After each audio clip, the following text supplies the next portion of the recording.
This is Sienna Leah, inceptor of Rise Multiversity and the creator of Shadow Synthesis, which is a course that I've been doing shadow work for 40 years. I've traveled the world working with people, shadows, all across the globe. And some of you know, Rise Multiversity has had a number of mentors really at the cutting edge. And what we're doing here is we are drawing together the interference and the entities and the implants and a whole lot more with healing our shadows. And the reason that we need to bring it together is because of the level of manipulation that is upon humanity and has been for quite a while.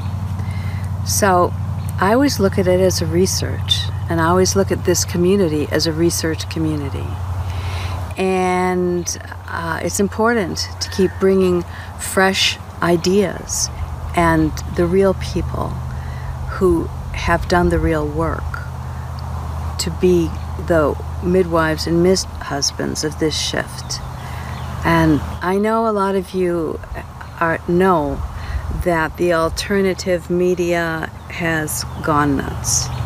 There's as much disinfo as real info in this huge can of worms that's really hard to figure out who's genuine, who's fake, what part of this is true, and what part of this is a misdirection of our energy. It's a really challenging time to be offering a path out of the kind of soul imprisonment that the people that come to me are finding themselves within. So I am very excited to bring you Laura Lee Mistycah. Welcome, Laura Thank you. Lee. I'm excited to be here. Yeah. In our undisclosed place. Yes, we are in an undisclosed location. I left Ecuador to do a project that did not happen. Well, I thought that's why I left Ecuador. But I realized now why I left Ecuador was to spend some time with this remarkable, brave warrior who has been behind the scenes by design for a very long time doing the real work. And I know there are others out there doing the real work too. And this is not about who's better or who's worse. This is about bringing you pieces that I think we really need right now deeply, because more and more people are really wanting to break free, find their sovereignty, embody their souls, stop coming out of post-traumatic stress and live a life that has purpose, their soul's purpose, and find out what their real value is and make their real contribution and free themselves from the money vice and all the other things that we're trapped down under. So the Rise Multiversity is a community of people, and we do these things together. We support each other because one of the biggest pieces is how isolated we are, getting bombarded in our aloneness. It's so hard to rise above the level of targeting, of attack, and of the relooping of the pain of the gigantic wounding that humanity carries right now. It's been a war zone. It's still is in many ways. So from my heart to yours, I offer you Laura Lee as a mentor with Rise. She's being in her own right. She's been doing this work for a very long time. And I'm hoping in this introductory discussion, we can shine a light on some of the pieces that I find absolutely remarkable that this woman brings. Now, I want to just say something to you. I want you to breathe, and just be aware that you may find yourself not wanting to hear some of this, because I find even myself coming here that there are programs, that there's certain levels of this that like I just block out, like, no, that can't be true, or no, that isn't right, or... And I'm also finding out that people, even in the alternative super woo-woo community, have certain people that they have invested a lot of belief. And if you stray from that party line, you know, that immediately the mind turns off. And we are constantly being given new information, new tools, and the real researchers like Laura Lee are constantly getting new keys to unlock humanity from places we didn't even know we were trapped.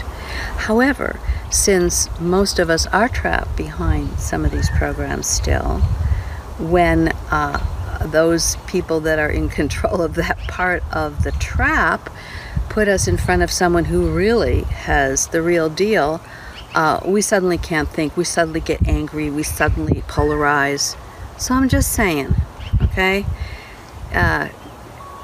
If you can just open your being to this information, I think that you're going to be given some things that you haven't been given before. And it's time. It's time for the real freedom and for the real tools that we so desperately need right now.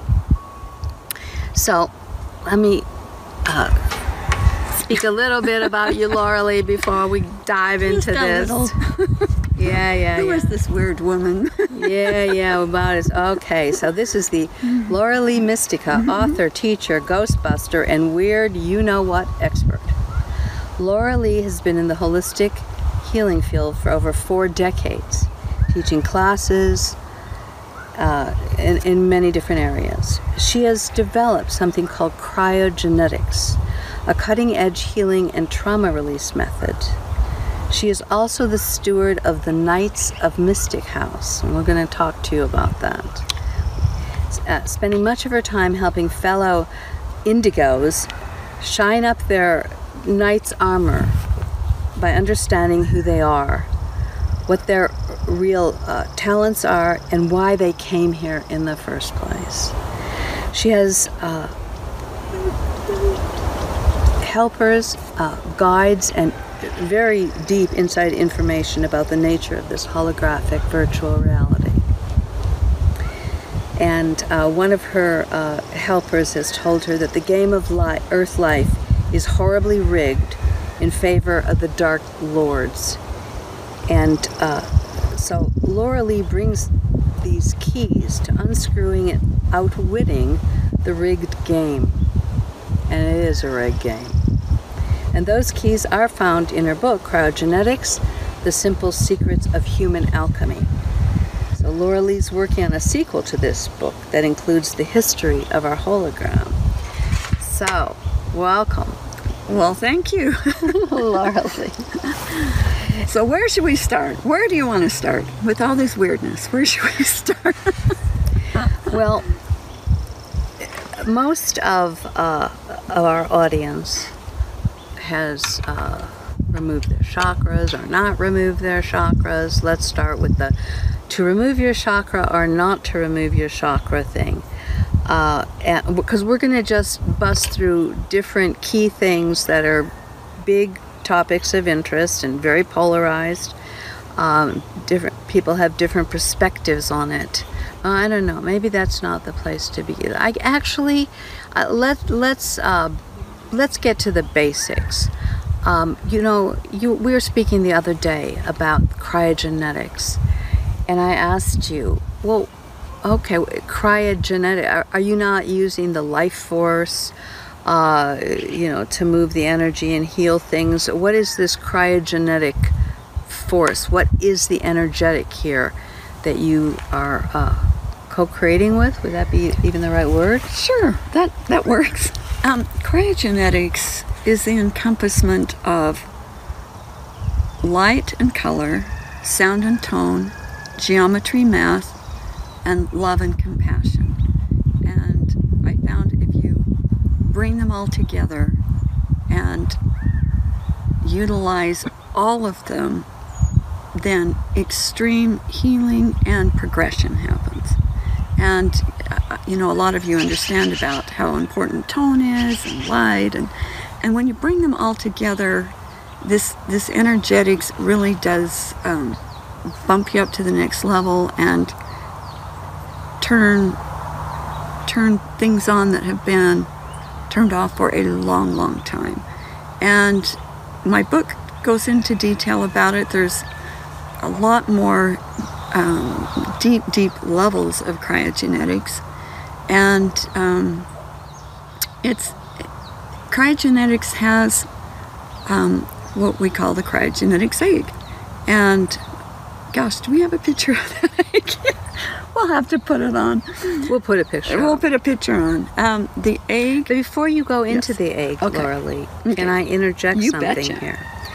And that is, when you spoke to me earlier, you said that this energy is the uncorrupted energy outside of the artificial construct, the matrix, the hologram, call it what you will.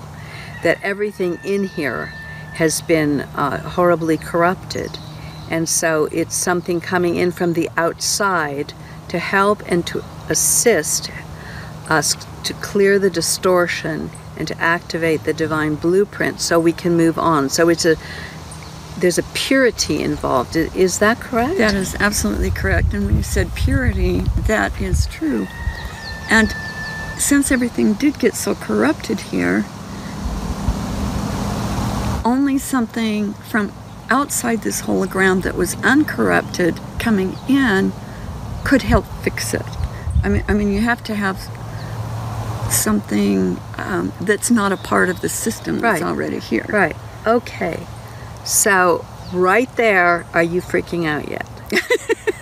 Because Are you freaking something yet? outside the hologram. We're not going to go way down that. And I'm going to tell you that we're going to do a series of events, courses, classes, nights, trainings. We're going to dive deep into this. And I hope you understand we can only give you the tip of the iceberg on a public broadcast for various reasons. So, but I wanted to cover the key points that turn the light on going, whoa, what is she, what is this we're talking about? And I thought the piece outside the hologram was a good lead-in to the eggs. Very good, because that's where it came from. And it's the egg. The egg is not, well, let's see. Actually, our hologram is a giant egg. It's a huge egg that was infiltrated a long time ago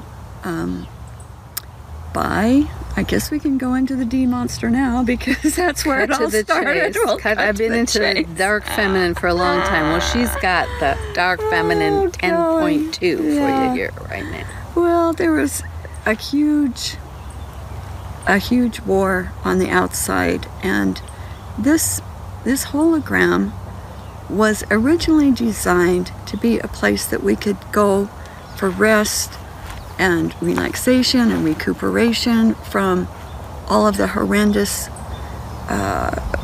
pressures that were on us from the outside. And when word got around what was happening, and it got infiltrated, and there was a huge it was like a battle that was triggered here, triggered there, triggered there. Everything was happening at once. People were getting blown apart with the scatter weapon, and a lot of their pieces came inside the hologram during that time. And this made it key people that were researchers and the creators of this hologram. Part of their pieces got blown into this hologram, and then we call her the D monster. Her name outside was Durerla, and she did this so that she could sneak in and corrupt the whole of the hologram, and we would not turn it off. It Okay. guaranteed her. So, Okay.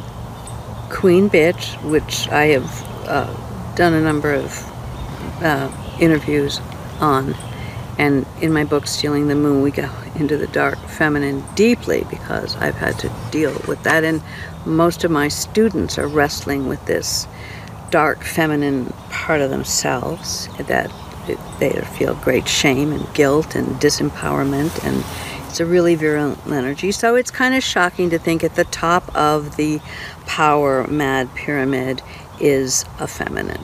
But so that's one thing. I just ask you to take a deep breath on that one. We can't give you all of the answers, but there's been this huge corruption, a huge distortion, and she was leading the charge, right?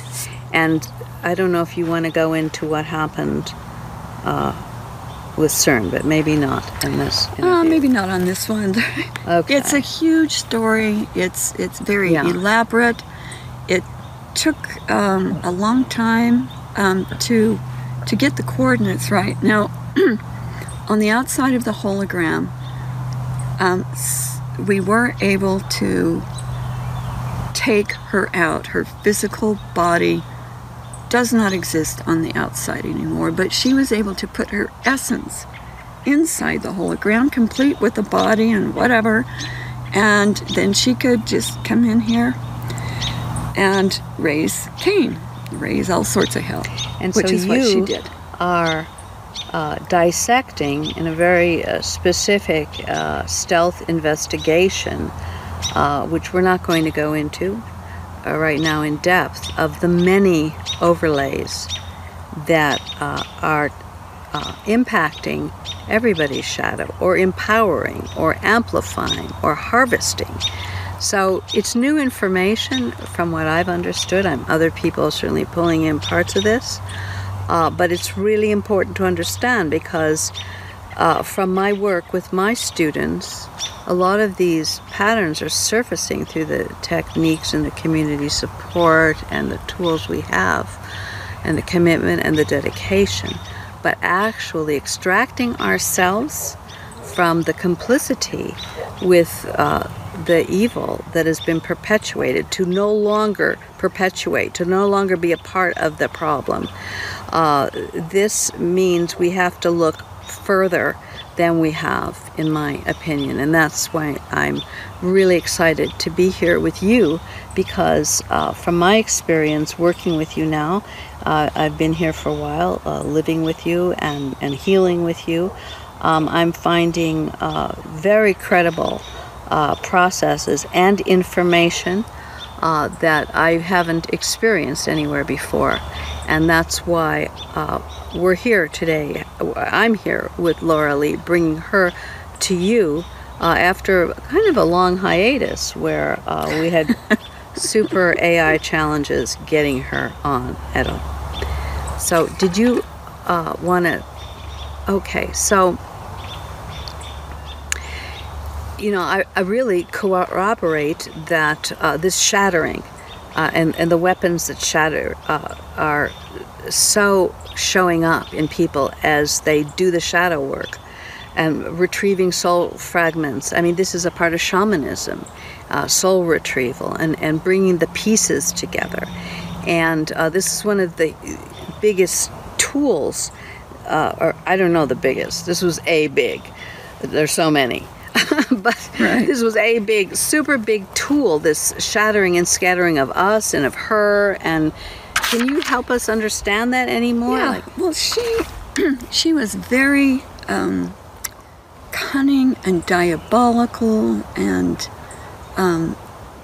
her methodologies were exquisite in evil. I mean, that's, I guess, the best way to say it.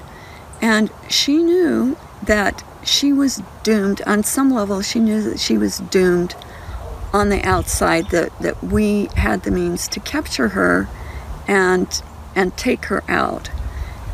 So she created this vacation spot for her where she could come into this hologram and into this earth. Planet Earth is where she came first to set up housekeeping. This was her domain, and she began immediately to start corrupting and perverting everything she could get her hands on. And we see that all over in nature and in just everywhere, that there's really good parts, and then there's parts that are just not right. They're just corrupted. And that's her handiwork. Well, she knew that if she got enough pieces of all of the beings that were on the outside that were creating, and there might be some of you people listening to this that were from there and are here as a part of the hologram rescue team to fix this. And she tried to get the people that were the most valuable to scatter them and put them in here so that we wouldn't turn off the hologram. We could just go clip, unplug, and turn it off. But she wanted to make sure that that didn't happen, and this certainly assured her domain here. And so that's kind of where it all started. It's exponentially gotten worse and worse and worse, because during the experiments at Montauk, she was able to go back and rewrite history, the history that was all nice and wonderful and relaxing. She went back and totally corrupted that into wars and blood sacrifices and anything nasty that you want to think about. She went into our history and made it her way. And she's like the Queen of Loosh. That's her gig, is to make everything nasty and foul and painful and suffering. She was so corrupted that makes her, or made her high. I'm hearing high and mighty.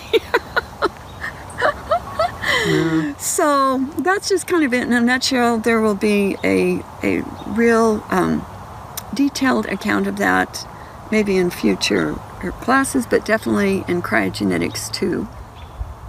But that just tells you kind of why we're here, either here as part of the rescue team or part of the hologram cosmic cleanup crew. And those are people that have the courage and the ability to come here and set things straight again. And it's not a job for the weak and the faint at heart.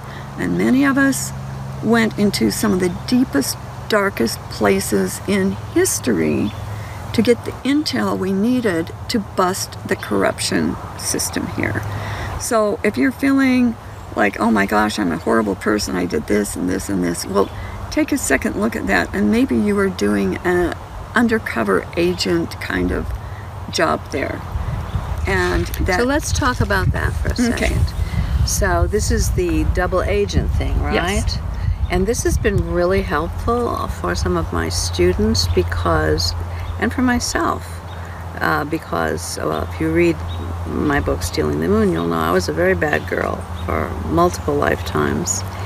And when you are that way and you're violating your own heart, no matter how traumatized you were or whatever, the greatest block towards your own healing is your own incredible shame and guilt and feelings of lowliness.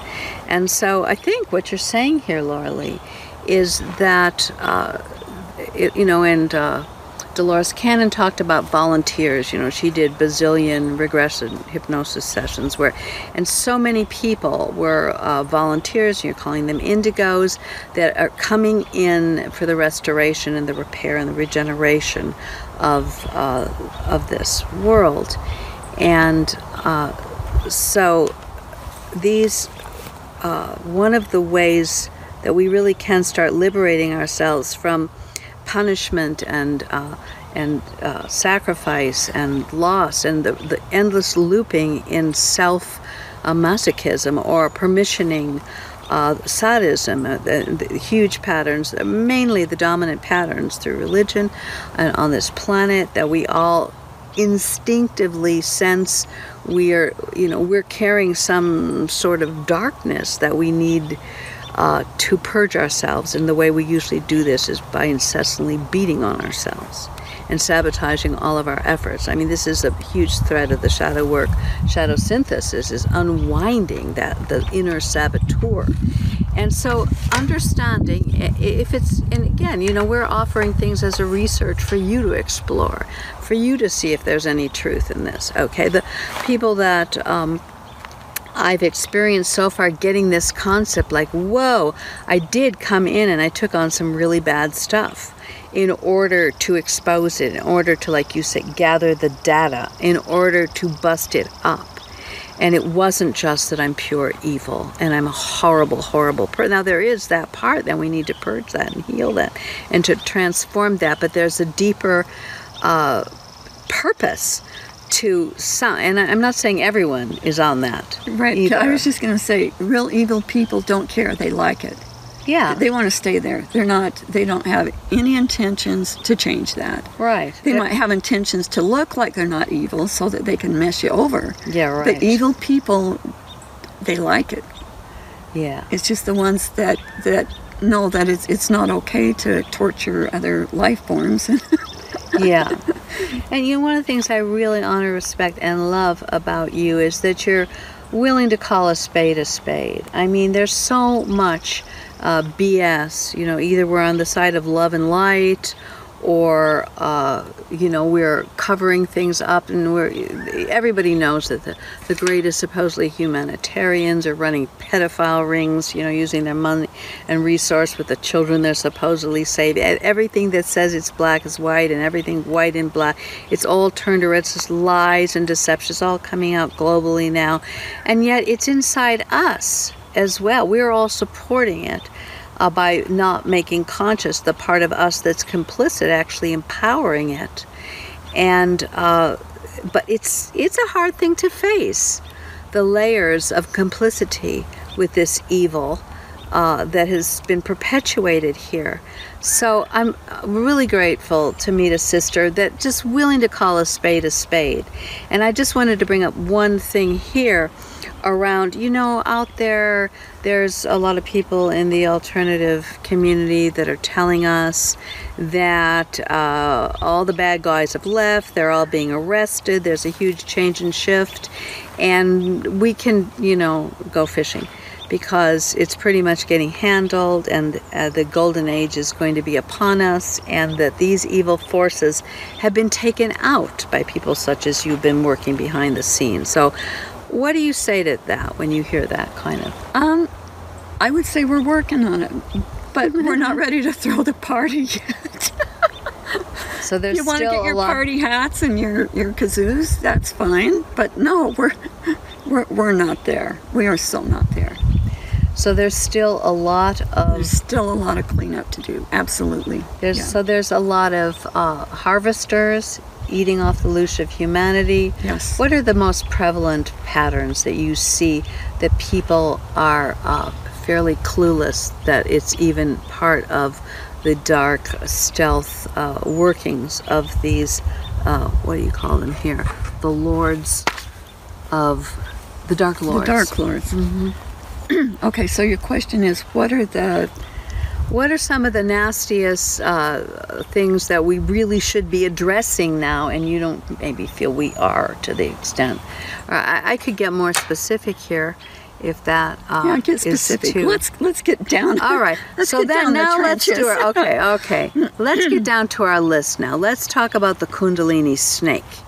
Now, a lot of you are hearing about the reuniting of the divine masculine with the divine feminine, and the Kundalini is a path of enlightenment, and when this gets activated, the sacred union occurs. So is that true, Laura Lee? Is the Kundalini a path to freedom and illumination? Not from what I've... Not in my experience, and I've experienced quite a bit with the snake, and it's nothing but a huge interference of your free will and your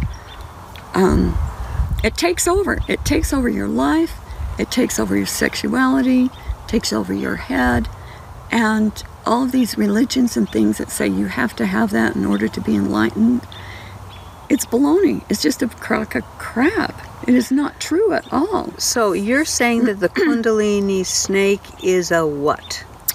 It's an imposter. It is an absolute First of all, what imposter. is the Kundalini snake? Okay. It's an energy that rises. Well, it can go both ways. It rises from your lower chakra,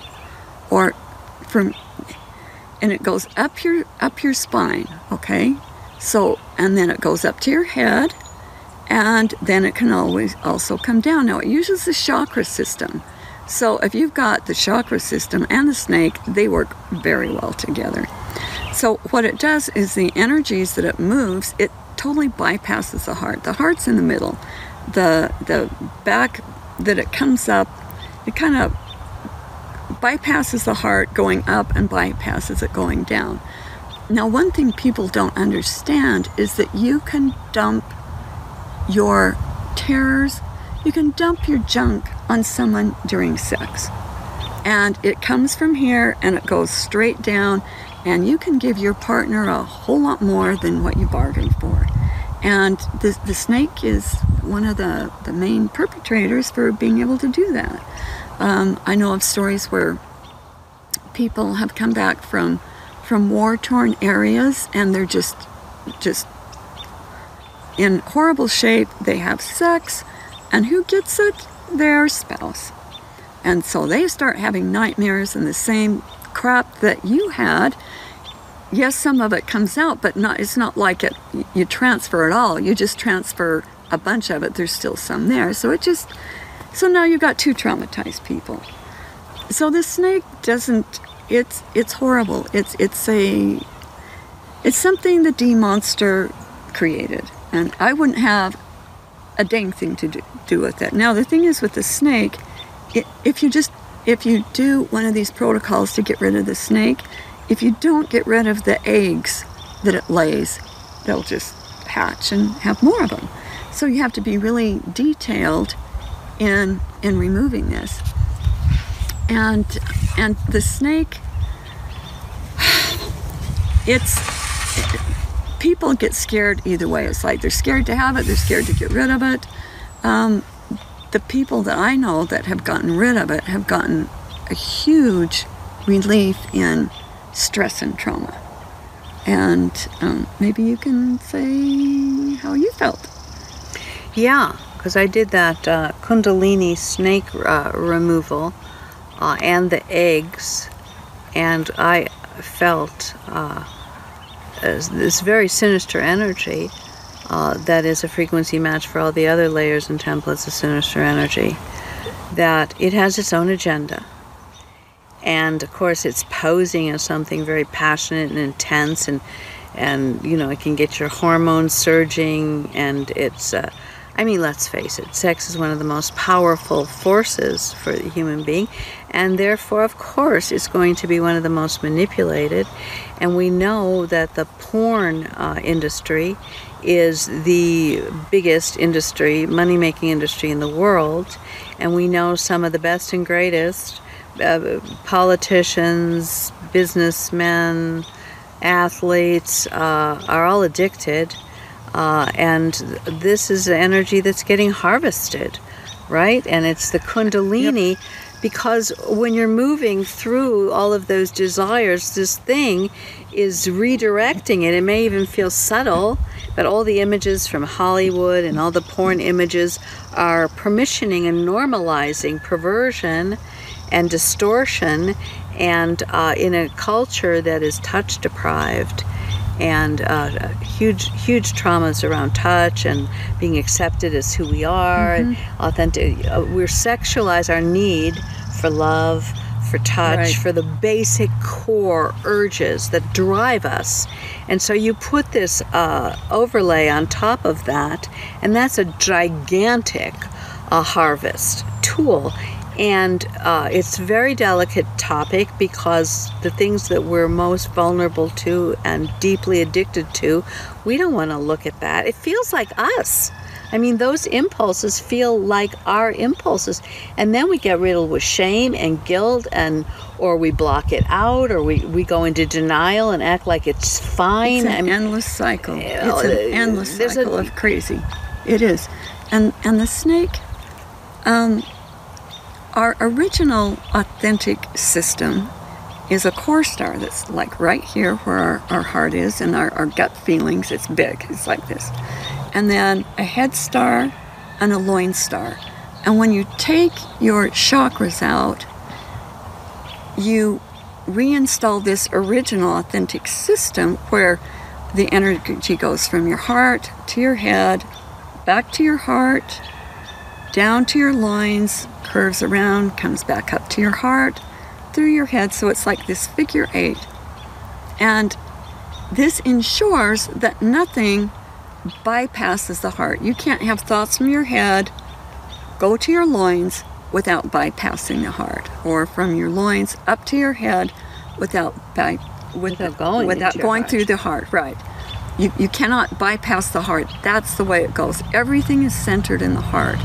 So all of this corruption energy and the Kundalini snake crap keeps making it bigger and bigger and uglier and uglier. And look at our society. It's like we don't even know what authentic love is anymore, because it's been so corrupted.